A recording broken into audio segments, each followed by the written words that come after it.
All right, we are cooking on a budget for the brave new world. Mhm. Yesterday, I made baked beans out of an expired can of cranberry sauce from a recipe left over from my mother. Actually, she used to eat that crap all the time. They're actually very good. And I made these collard greens, which I canned years ago. You can tell it's getting a little, yeah. But number one thing, is it still sealed? Does it make a nice pop when you open it?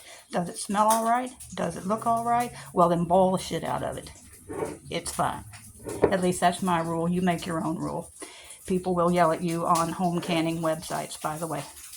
I also made myself some Creole mustard. I ran out. There's a little recipe on my little website if you want to look at it. Oh, it's good. And some Creole seasoning blend. I made up that. And you see, I'm all about the technical label here. I've got my vegetable broth that I made the last time I bought veggies, and boiled my cauliflower scraps and some onion scraps, and that's going to be what I cook my rice in. I can make my own sausages out of seitan, but if I'm going to buy some, which these were bought with a coupon, so, that's kind of how you save. If you got a coupon, buy it now, stick it in the freezer.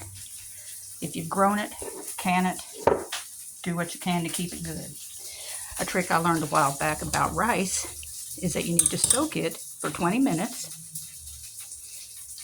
and then drain the water off. And do not cook it directly in water, but you're going to toast it in oil along with your veggies and spice blend,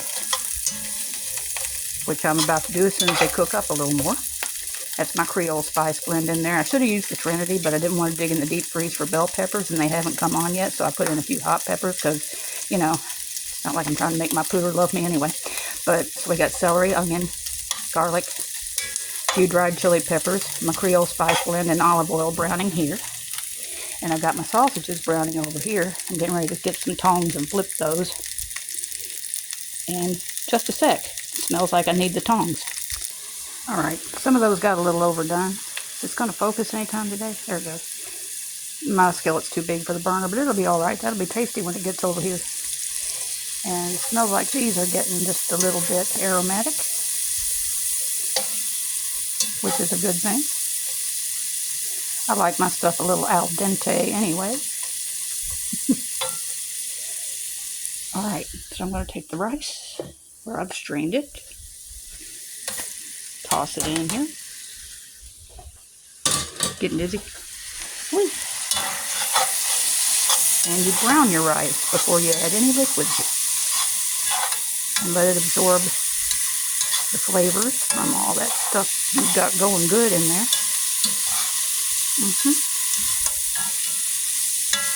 Let it do that for 5 minutes or so. I won't make you watch.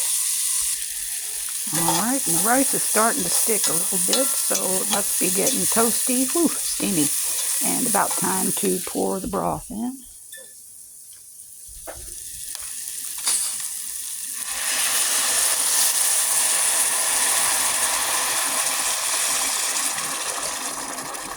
Blub, blub, blub.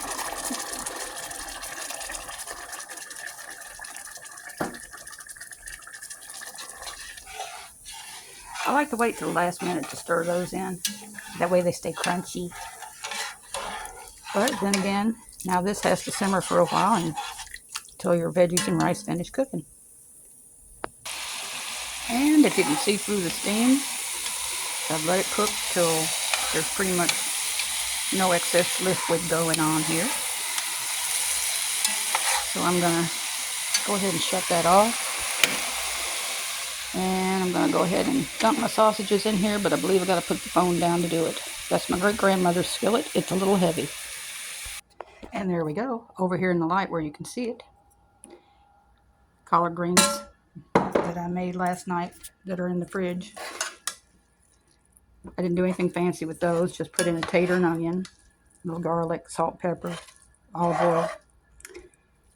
And I might, later on, make some hush puppies to go with this, which, truth, is nothing but putting in your Creole seasoning and an onion into a basic cornbread recipe and frying it.